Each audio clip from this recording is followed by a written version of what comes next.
മാഷ അയ്യോ മാഷ കിടക്കുകയാണ്. അപ്പോൾ കാണാൻ ഞാൻ പറഞ്ഞു എനിക്കൊന്ന് കണ്ടേ പറ്റൂ എന്ന് പറയുന്നത്. ചെന്നപ്പോൾ മാഷ ഇങ്ങനെ ഷീറ്റിൽ ഇങ്ങനെ കിടക്കുകയാണ്.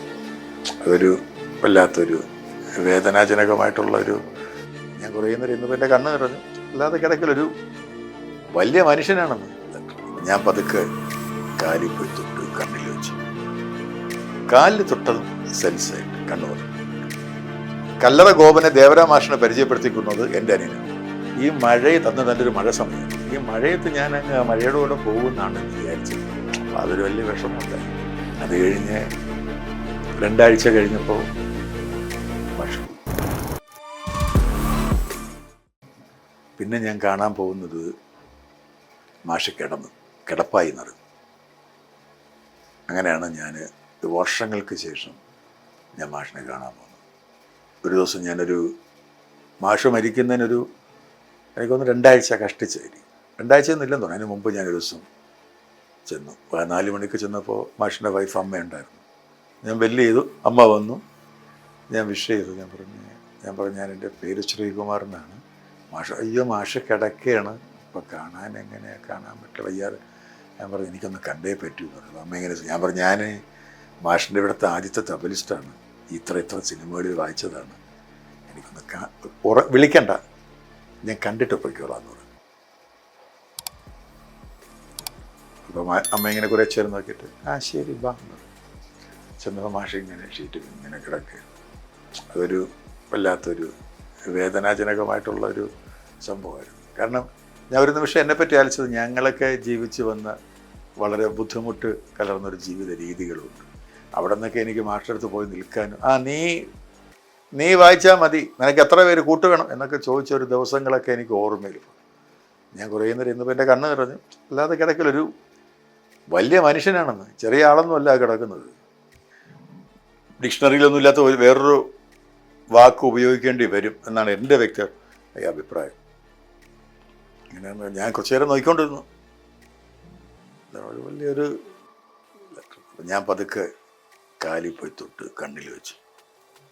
കാലിൽ തൊട്ടതും സെൻസായിട്ട് കണ്ണു തുറന്നു. ഞാൻ ഒരിക്കലും പ്രതീക്ഷിച്ചില്ല കണ്ണു തുറക്കും. എനിക്ക് കണ്ണു തുറന്ന് എന്നെ കാണുമെന്ന് ഞാൻ വിചാരിച്ചില്ല. കാലിൽ തൊട്ട് വരുന്നതും കണ്ണു തുറന്നു. പിന്നെ മനസ്സിലായില്ല. ഞാൻ പതുക്കെ തലയിൽ അടുത്തോട്ടും തറയിലിരുന്നു. ഞാൻ പറഞ്ഞു മാഷേ അങ്ങനെ ഇരുന്നു. ഞാൻ പറഞ്ഞു മനസ്സിലായി? ഇല്ല എന്ന് പറഞ്ഞു. കാരണം കുറേ വർഷം ഗ്യാപ്പ് വന്നല്ലോ. ഞാൻ പറഞ്ഞ് ഞാൻ ആദ്യത്തെ തബലിസ്റ്റാണ്, ഞാൻ ശ്രീകുമാറാണ്, ഞാനിങ്ങനെ ജഗതിയിലുള്ള ആളാണ്. മനസ്സിലായില്ല. ഒന്ന് മനസ്സിൽ ഇങ്ങനെ ഇരുന്നില്ല. എനിക്ക് എൻ്റെ അനിയൻ്റെ പേര് GP സുരേഷ് എന്നാണ്. അവൻ മാത്സ് അധ്യാപകനാണ്. പക്ഷെ അവൻ്റെ വീട്ടിൽ നിക്നെയിം കൊച്ചുമോൻ എന്നാണ് അവനെ വിളിക്കുന്നത്. പക്ഷെ അവനെ മാഷ് വിളിക്കുന്ന കുഞ്ഞുമോൻ എന്നാണ്. അവനോട് എന്നെക്കാളും ഭയങ്കര കമ്പനിയാണ് അവനുമായിട്ട്.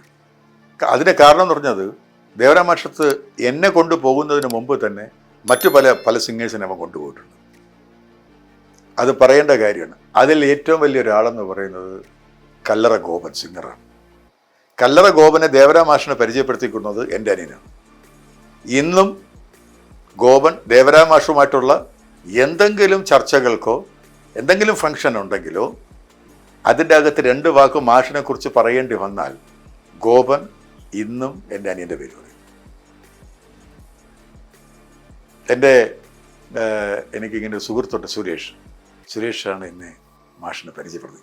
ഞാനൊരു ഇടയ്ക്ക് ഗോവനെ കണ്ടപ്പോഴത്തേക്ക് ഗോവൻ പറഞ്ഞു ഞാൻ സുരേഷിൻ്റെ പേര് പറയാതിരിക്കില്ല മാഷിനെ കുറിച്ച് എപ്പോഴാണ്. സുരേഷാണ് എനിക്ക് ഗോവൻ കോളേജിൽ പഠിക്കുന്നത് മുതലേ, മ്യൂസിക് കോളേജിൽ പഠിക്കുന്നത് മുതലേ ഞങ്ങൾക്കുള്ള ബന്ധമാണ് ഞാനും ഒക്കെ ആയിട്ടുള്ളത്. അപ്പം അങ്ങനെ ഒരു ഇതുണ്ട് എൻ്റെ അനിയനോ. അപ്പം ഞാൻ കൊച്ചുമോനെന്നാണെങ്കിൽ കുഞ്ഞുമോൻ, ഞാൻ പറഞ്ഞ് ഞാനിങ്ങനെ കുഞ്ഞുമോൻ്റെ ബ്രദറാണ്. അപ്പോഴും മനസ്സിലായി. ഇപ്പം എൻ്റെ കയ്യിലിങ്ങനെ പിടിച്ചു. ഇപ്പം എനിക്ക് മനസ്സിലായി. ഈ മഴയത്ത് അന്ന് നല്ലൊരു മഴ സമയമായിരുന്നു. ഈ മഴയത്ത് ഞാൻ അങ്ങ് മഴയുടെ കൂടെ പോകുമെന്നാണ് വിചാരിച്ചത്. അപ്പോൾ അതൊരു വലിയ വിഷമമുണ്ടായി. ഞാൻ പറഞ്ഞു അങ്ങനെയൊന്നുമില്ല പക്ഷേ ഓക്കെ ഇപ്പോൾ തിരിച്ച് വരും എന്ന് പറഞ്ഞു. അത് നീ വെറുതെ പറഞ്ഞാണെന്ന് എനിക്കറിയാം. അതെ നീ പറഞ്ഞോ. ഞാനിങ്ങനെ സംസാരിച്ചുകൊണ്ടിരിക്കുമ്പോൾ ചിലപ്പോൾ എൻ്റെ മെമ്മറി അങ്ങ് പോകും. അപ്പോൾ ഞാൻ വേറെ എന്തെങ്കിലും പറയും, നീ വേറെ ഒന്നും തെറ്റിദ്ധരിക്കരുത് കേട്ടോ. ഞാൻ പറഞ്ഞില്ല എന്നാണ്.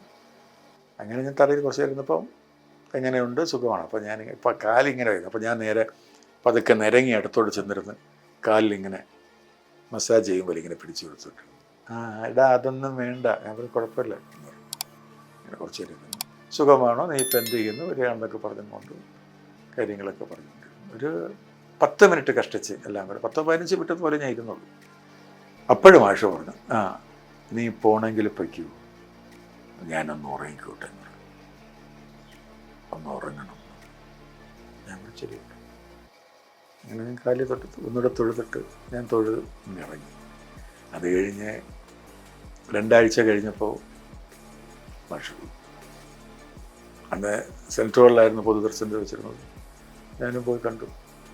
അതാണ് മാഷുമായിട്ടുള്ള തുടക്കവും ഒടുക്കവും എന്ന് പറഞ്ഞു. പക്ഷെ അത് അങ്ങനെയാണെങ്കിലും എൻ്റെ ജീവിതത്തിൽ മറക്കാൻ പറ്റാത്ത കുറച്ച് ഒരു 1.5 വർഷമാണ് മാഷിൻ്റെ കൂടെ ഉണ്ടായിരുന്നത്. കുറേ 3-4 സിനിമകൾ, കുറച്ചധികം ഗാനമേളകൾ. എന്നെ ആ പഞ്ച്വാലിറ്റി പഠിപ്പിച്ചത് ജയറാം മാഷ്. ഞാൻ പറഞ്ഞു, മാഷ് പറഞ്ഞാൽ അത് അനുസരിക്കാം. അത് ഭയങ്കര ഇഷ്ടമാണ്. ഇനി 8 മണിക്ക് ആര് വന്നാലെന്താ, വന്നില്ലെങ്കിൽ എന്താ, അത് നിൻ്റെ വിഷയം. 8 മണിക്ക് റെക്കോർഡിംഗ് ആണ്, നീ എത്ര മണിക്ക് സ്റ്റുഡിയോയിൽ വരും? മാഷ് അതാണ് 8 എന്ന് പറഞ്ഞാൽ 8-ന് തൂക്കി നിൽക്കും മാഷ്. അത് മാഷിൻ്റെ ജീവിതത്തിലും അത് മാഷിൻ്റെ സംഗീതത്തിലും